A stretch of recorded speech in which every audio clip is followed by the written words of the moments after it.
tudo bem? Então vamos iniciar aqui o nosso curso de psicanálise, teoria e técnica, onde a gente vai tratar esse tema aí que ele é muito difundido, é uma linha, né, de abordagem terapêutica, assim como diferente, mas assim como a psicologia e a própria psiquiatria, ela tem o objetivo ali de cuidar da saúde mental do indivíduo. Então, é uma linha de abordagem, como eu te falando, existem outras, aqui a gente está te apresentando essa, mas caso você queira, você tenha interesse, você pode aprender outras abordagens, caso você ainda não saiba, tá bom?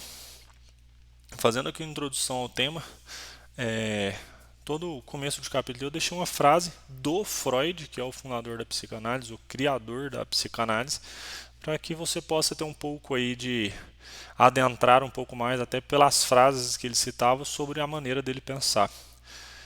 Se quiseres poder suportar a vida, fica pronto para aceitar a morte. Então, é uma reflexão que vale a gente pensar, né?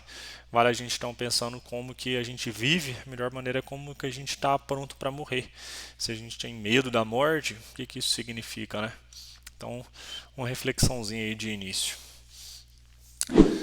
Na busca de um sentido para as doenças que não apresentavam lesão e que também não eram mera simulação, é que Freud, como neurologista, começaria uma minuciosa pesquisa que o levaria à constituição de um novo campo do conhecimento, no qual o sintoma adquiriria um sentido bastante diferenciado da doença, intrinsecamente ligado às funções de um construto teórico que ele chamaria de aparelho psíquico. Ou seja, já não tinha mais nada a ver com o corpo, mas sim com a psique, o que seria hoje, que hoje é conhecido como psique ou parte psíquica da pessoa. No dia 6 de maio de 1856 nasceu o fundador da psicanálise, o neurologista austríaco Sigmund Freud. Confundido na maioria das vezes como psiquiatra, Freud foi responsável por fundar uma área de conhecimento científico baseada na investigação e no estudo do psiquismo humano por meio de conteúdos inconscientes.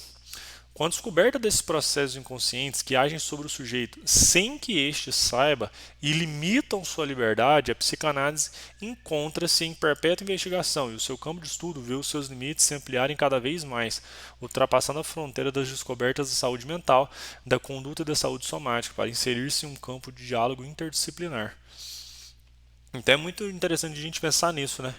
A descoberta de processos inconscientes que agem sobre nós, ou seja, estão ali trabalhando, entre aspas, no back-office, né, da nossa mente, mas que eles acabam limitando a nossa liberdade. Por que limitando essa? O que isso significa? Basicamente significa o seguinte: eu quero fazer determinada atitude, determinada coisa, mas algo em mim me trava. E aí a psicanálise, assim como outras correntes terapêuticas, ela tem o objetivo de desmistificar e quebrar essa parte que te limita. A psicanálise, a área que Freud considerava como uma parte da psicologia, por isso muitos ou a chamam de psicologia profunda, também considerada a mãe das psicoterapias, Freud desenvolveu sua própria teoria de que os humanos têm uma mente consciente e inconsciente, e o seu comportamento é afetado por forças externas à sua consciência. Como parte de seus estudos, Freud iniciou uma análise intensiva de si mesmo em 1897. 3 anos publicou sua principal obra, A Interpretação dos Sonhos, que analisava sonhos em termos de desejos e experiências inconscientes. Ou seja, basicamente, a interpretação dos sonhos, quando Freud fala isso, ele está falando que por meio dos sonhos era possível se descobrir desejos e experiências inconscientes. Em 1896, passou a estudar a natureza sexual dos traumas infantis e a delinear uma de suas principais teorias, que é o complexo de Édipo. Após 10 anos, uniu-se aos intelectuais Adler, Jung, Jones e Steckel, que se reuniram no primeiro Congresso Internacional de Psicanálise em 1908. No ano de 1910, por ocasião do segundo Congresso Internacional de Psicanálise, realizado em Nuremberg, o grupo fundou a Associação Psicanalítica Internacional. Em 1911 e 1913, ocorreram diversas divergências teóricas que resultaram na separação dos pesquisadores. Foi especialmente marcante o afastamento de Jung, que com quem ele tinha uma intensa amizade. No caso, Freud tinha uma intensa amizade. Já em 1938, Freud, um judeu, sua esposa e seus 6 filhos fugiram para Londres depois que os nazistas anexaram a Áustria. Ou seja, lá na Segunda Guerra, época de Hitler, então a Alemanha nazista estava ali, né? Passando aqui um pouco do contexto histórico. Por que fala fugiram para Londres? Porque o contexto histórico era que a Alemanha nazista estava anexando partes ali da Europa e ele, como um judeu, casado e com seus filhos, ele resolveu sair da Áustria, onde já tinha sido anexada pelos alemães, né, pelos nazistas, e resolveu mudar para Londres. Bacana, só um contexto histórico aqui que é interessante a gente ter isso em mãos para entender por que fugiram, né, por que ele resolveu fugir. Segundo a Enciclopédia Britânica, seus livros foram queimados na Alemanha nazista como fruto de uma ciência judaica. Por quê? Porque como ele era judeu, os alemães os nazistas tinham esse ódio ao judaísmo, né, aos judeus, então acabou que muitos livros dele foram queimados por isso, por ser considerado uma ciência judaica. Freud morreu de câncer em 23 de setembro de 1939. Ele é lembrado como uma das mentes mais influentes e controversas do nosso tempo.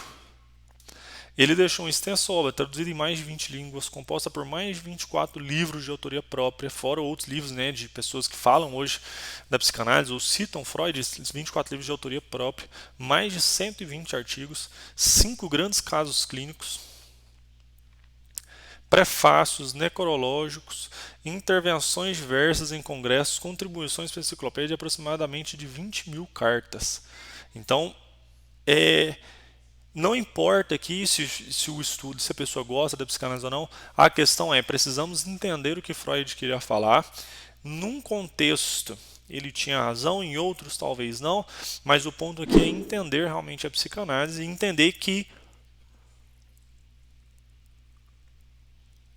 independente de concordarmos ou não com a psicanálise, precisamos ter Freud como sim, um homem que produziu extensamente sobre isso e que pode ter errado e acertado, mas isso não tira todo o esforço que ele colocou para descobrir sobre e aprofundar a psicanálise. Bacana? Tudo isso se tornou um legado para diversos psicanalistas que atuam com a psicanálise no mundo. Freud inovou em 2 campos. Ele desenvolveu simultaneamente uma teoria da mente e da conduta humana e uma técnica terapêutica para ajudar pessoas comprometidas psicamente. Alguns de seus seguidores afirmam estar influenciados por um, mas não pelo outro campo. Ou seja, ele desenvolveu uma teoria de como a mente funciona, certo? Isso cientificamente, tiramos isso aqui de lado. A psicanálise também funciona como uma técnica terapêutica, certo? Então são 2 campos diferentes. Bacana?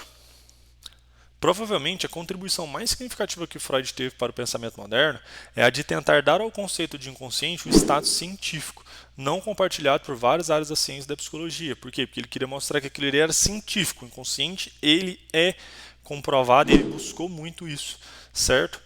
Seus conceitos de inconsciente, desejos inconscientes e repressão foram revolucionários.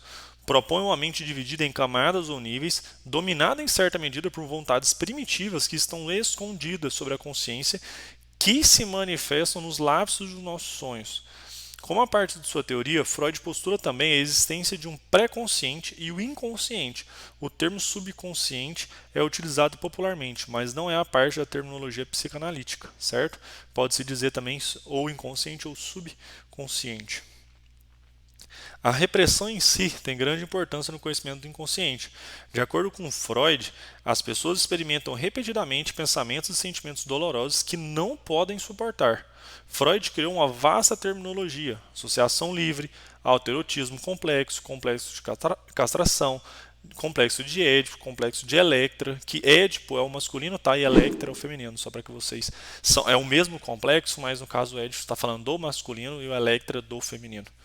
Contra transferências de condensação, fixação, histeria, ID, ego, superego, inconsciente, narcisismo, neurose, pré-consciente, princípio do prazer, psicologia analítica, psicomatismo, repressão e trauma. Tudo isso aí foi terminologias que ele criou a partir do seu estudo. Então, goste ou não goste, é de se admirar o tamanho da obra, né, a extensão da obra que Freud foi capaz de criar e a capacidade do seu estudo, certo? Freud procurou uma explicação para a forma de operar do inconsciente, propondo uma estrutura particular. No primeiro tópico de sua teoria, ele estava preocupado em estudar o que levava à formação de sintomas psicossomáticos, principalmente a histeria. Quando sua preocupação se virou para a forma como se dava o processo de repressão, passou a adotar os conceitos de id, ego e superego.